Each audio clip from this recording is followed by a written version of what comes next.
about how well his offense is playing while his team is 3-4-1. Take it, Shotty. None of us have done good enough. That's real. I mean, our scorecard is what it is, and that's not just, defensively, that's offensively.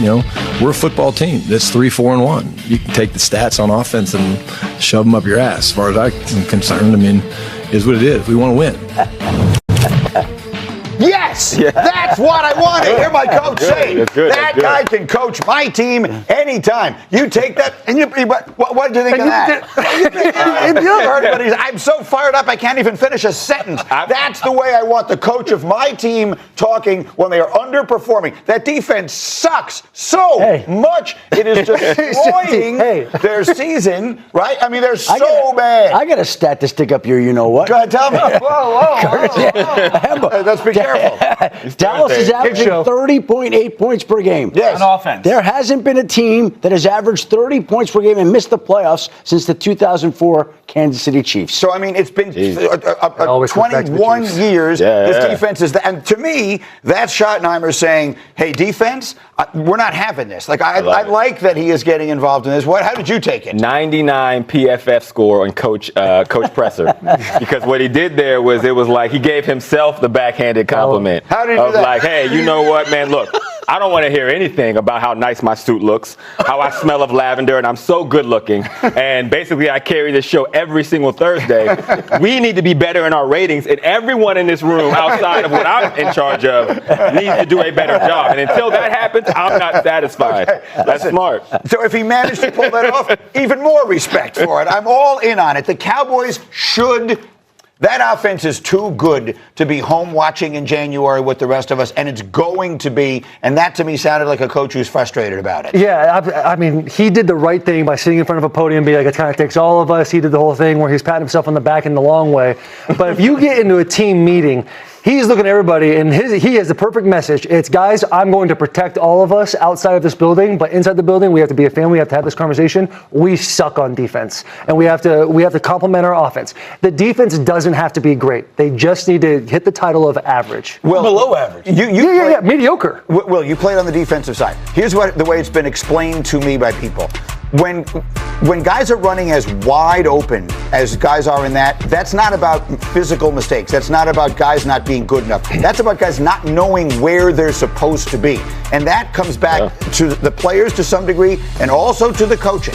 And I know Matt Eberflus is a well-respected defensive coach and all the rest of that. But right now, that entire side of the ball is a disaster. Yes. If I'm listening to that Presser as a defensive player, it juices me up because the head coach has got your back. And maybe you're thinking, maybe he hasn't turned on the tape or watched a whole lot of defensive football from Dallas. Because you're right. It's like when you watch Dallas, we've talked about it at length every week on this show. But anytime you're turning the tape on, it kind of baffles me to see some of the things that they're doing, whether it's schematics or how the guys are taking practice to the field, whether you're in just cover 4 and you're a 3 player and you got to push to the next 3 and their eyes are just in the backfield. There's guys running wide open and on concepts to where it just shouldn't be happening. Mm-hmm. So I have no clue unless I just do a deep dive and then go Danny O next week on starting to break down coverages, which I might have to do. Right. But it is why I'm kind of watching this. I'm telling you in advance you're not going to be able to do it because Rex Ryan, who knows as much about defense as any human being alive, watches the tape every week and says to me, Greeny, I don't know what they're in. I don't know what they're trying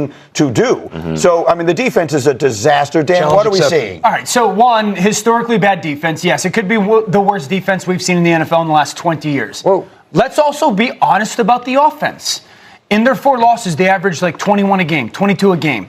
They've beat up on teams defensively that were the Jets, the Giants, the Washington Commanders. They had a really good game against the Packers. Other than that, when their offense has needed to play, they got skunked last week versus Denver. They got skunked by the Bears. That's the reality is, yes, this offense has been great at times, but it hasn't been consistently exceptional. But that is an improvement from where they were a year ago. And that they averaged 21 points a game. But look, coming into the season, the question was, is Schottenheimer going to be able to get this offense going, get Dak playing at his best? Dak is playing good. They did beat up on the team they're supposed to. But at the same time, when you get rid of Micah Parsons, a generational talent. What is this team? It's a great offense and a terrible defense. And quickly, I want to ask you, because Jeff Saturday said it here the other day, I want to ask my 2 offensive guys, that when you know you have to score on every possession, it creates so much pressure on the offense and that it's impossible to remain that efficient all the time. Absolutely, and it's a lot of pressure on the play caller and the quarterback, and changes the way that you play. It changes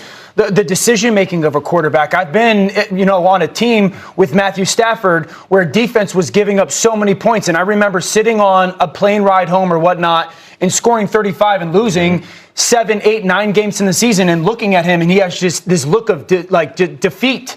And I would sit there and I go, you got to keep firing. And you'd be way more aggressive than you would have been with the football because you have to score a ton of points. You say great offense, great defense. I would go one more, and I would say great offense, great defense, great home team, not a great away team. Yeah, sure. Because at home, they're a different team. They are very difficult to beat at home, even with a bad defense. Yeah.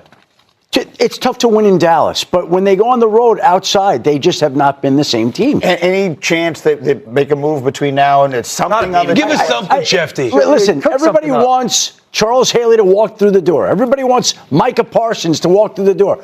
There's not some defensive player that they can go out and trade for that's going to transform this defense. Could they add to it, supplement it? Sure, I'm sure they'll look. But it's not going to be some huge defensive difference maker that's going to solve all the things that have gone wrong. All right, we'll do more on them as we continue this morning. No, We're Will Compton. fired up. As we continue, Will Compton, buy in. It is time for Hot Tea with Mike T. Iced Tea. Jackson Dart should be the starter for the New York Giants right now. And that is Hot Tea. I'm not going to bed until about 3 a.m. tonight because I'll be up jacked up on this caffeine from Mike T. Obviously, you got to warm up your tea then. He has been streaky, sort of like this segment, hot and then iced tea. Christine, keep that mug close. That's Hot Tea. It's pretty good, too. The Green Bay Packers are going to go to the Super Bowl and win it. This is cold tea. It might be the coldest tea that you serve the entire year. We're not cheersing on that one because that was iced tea. And that is Hot Tea. You get one cheers. All right. Cheers, cheers, cheers. Thank you. This is a great tea party. And the party continues. It is time for Hot Tea with Mike T, Field Yates. And you know what? This week, the T stands for trade. 6 days away from the trade deadline. Friendly reminder how this goes. Mike will give us his hot take or trade for this week. And Phil will tell us whether or not it's hot tea or iced tea. So, Mike T, what's your first sip of the day? What we got? We're going to warm things up in Texas, guys. We're going to send Bradley Chubb for a 3rd and 5th round pick to the Dallas Cowboys. And Phil, let me tell you why, guys. 29 years old, 43 and a half career sacks, and we could use every word in the English language like moribund to describe this Dallas defense. It is not good enough by any stretch. That's a heck of a word. It is. So it serves the point. It's hot tea for them to go get a pass rusher like Bradley Chubb. I tell you what, it is supposed to be record heat in Texas this week, right? Which means this is some hot tea right here, Mike. I think that the price is a little bit steep. I'm not going to lie to you, as I can cheers to that one here, Mike T. Everybody gets cheers all the way around. Absolutely. A 3rd and a 5th is probably a little rich for Bradley Chubb, who has not been good for Miami since he was for the past couple of seasons while dealing with some injuries. That being said, the Cowboys are a bit of a draft surplus right now because of the Micah Parsons trade. And a team who still thinks to compete for the playoffs this year, has some extra draft capital, might be willing to pay a slightly heftier price than I would have expected.